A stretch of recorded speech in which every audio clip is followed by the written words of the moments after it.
కుచేలోపాఖ్యానము స్నేహమును గురించి తెలుసుకుందాము. శ్రీకృష్ణుడు కుచేలుని యొక్క స్నేహమును గురించి తెలుసుకుందాము. శ్రీకృష్ణుని యొక్క స్నేహితుడు కుచేలుడు. ఆయన పేదరికాలతో బాధపడుచూ ఉండేవారు.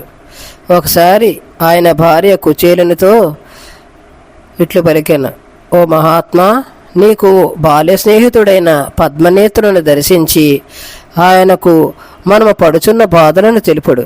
మన పిల్లలు ఆకలికి అల్లాడుచున్నారు. ఈ దుఃఖము నుండి మనలను కాపాడువారు శ్రీకృష్ణుడు. కావున నీవు కుశస్థలీపురమునకు పోయి ఆయనను చూచినచో ఆయన నీకు సంపదలిచ్చునని పలికెను.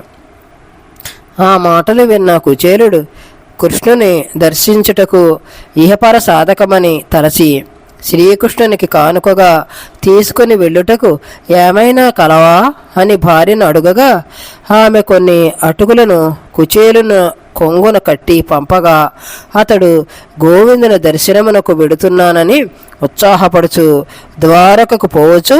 ఇట్లు తనలో తానే ఇట్లు అనుకుంటున్నారు, ద్వారకకు ఇట్లు పోవుదును, ద్వారపాలకులు నన్ను అడ్డగింతురేమో, వారికి ఏదైనా ఇచ్చటకు నా దగ్గర ధనము కూడా లేదు. ఆయన దయ నా భాగ్యము. శ్రీకృష్ణుడు నన్ను తప్పక ఆదరించను అని ద్వారకలో ప్రవేశించెను. అప్పుడు ఆ సమయాన శ్రీకృష్ణుడు మెత్తని హంసతూలికా తల్పముపై ఉండి తన భార్యలతో వినోదించుచుండెను. ఆ సమయమున బక్క చెక్కినవాడు, చిరిగిన దోవతి ధరించినవాడు ఒక కుచేలును చూచి వెంటనే పాన్పు దిగి కౌగులించుకొని స్నేహముతో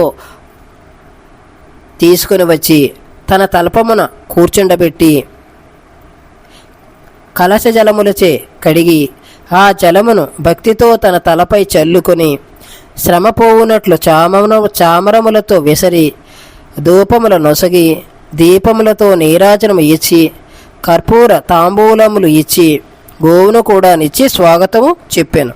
అప్పుడు కుచేలుడు ఆనందమును పొందియుండగా రుక్మిణీదేవి కుచేలునకు చామరము వీచుచుండగా అంతఃపురకాంతలు ఆశ్చర్యపడుతూ ఇట్లనుకుంటూ ఉన్నారు, ఇతడు ఎంత పుణ్యము చేసుకునినో, స్వయముగా ఇదివల్లప్పుడు ఇంతగా సేవించుచున్నారు, ఇతడు ఎంత భాగ్యశాలియో అని అనుకుంటున్నారు.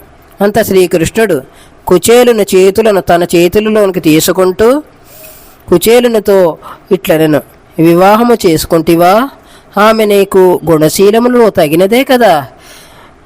గురుకులవాసము చేయుచున్నప్పుడు మనకు గురుపత్ని ఆజ్ఞచే కట్టెలు తెచ్చుటకు అడవికి పోగా గాలివాన వచ్చి ఆ అడవి నుండే ఆ రాత్రి అంతా గడిపి తెల్లవారిన తర్వాత ఆశ్రమమునకు రాగా గురువుగారు మనల్ని ఇట్లు దీవించిరి కదా. మీరు గురుదీక్షణ ఇచ్చినట్లయినది. బంధువులు, భార్యాపుత్రులు, ధనము, ఐశ్వర్యము, జయము, ఆయుస్సు అమృద్ధిగా ఉండుగాక అని ఆశీర్వదించిరి కదా. గురువుగారు మనల్ని గుర్తున్నది కదా. నీవు నా యందు భక్తిచే నాకు కానుకగా ఏమి తెచ్చితివి అని శ్రీకృష్ణుడు అడుగగా, పత్రము, పుష్పము, జలము, ఫలము ఏదైనా నేను పరమాణముగా స్వీకరిస్తాను అని పలికెను. అంత శ్రీకృష్ణుడు ఇతడు నన్ను ఐశ్వర్యమును కోరుటకు నన్ను భజించలేదు, భార్యను సంతోషపెట్టుటకై నా వద్దకు వచ్చాను. కావున ఇతనికి ఇంద్రాదులు కూడా దుర్లభములైన వివిధ సంపదలను నిత్తునని తలంచి తనకు తానే కుచేలుని భార్య కట్టిన అటుకులతో ఉన్న కొంగుముడి విప్పి పిటికెడు అటుకులు తిని సంతోషముతో మరో పిడికెడు అటుకులు తినబోవగా రుక్మిణీదేవి తన చేతితో శ్రీహరిని వారించి ఇట్లనెను, ముల్లోకములకు సంపదలు కలిగించువాడా, ఈ పిడికెడు అటుకులే చాలును అని పలికెను. ఇక తినవద్దని పలికెను. ఆ రాత్రి కుచేలుడు ముకుందుని భవనమున తృప్తిగా భుజించి మెత్తని తల్పముపై నిద్రించి మరునాడు ఉదయముననే బయలుదేరి శ్రీకృష్ణుడు కొంత దూరము వచ్చి కుచేలుని సాగనంపెను. నేను పురుషోత్తమును చూచితునని నా భాగ్యమే భాగ్యము అని మనసులో అనుకునుచు తన పట్టణమునకు వెళ్ళగా దేవకాంతల వంటి కాంతలు అతనిని భవనమునకు తీసుకుని వెళ్ళిరి.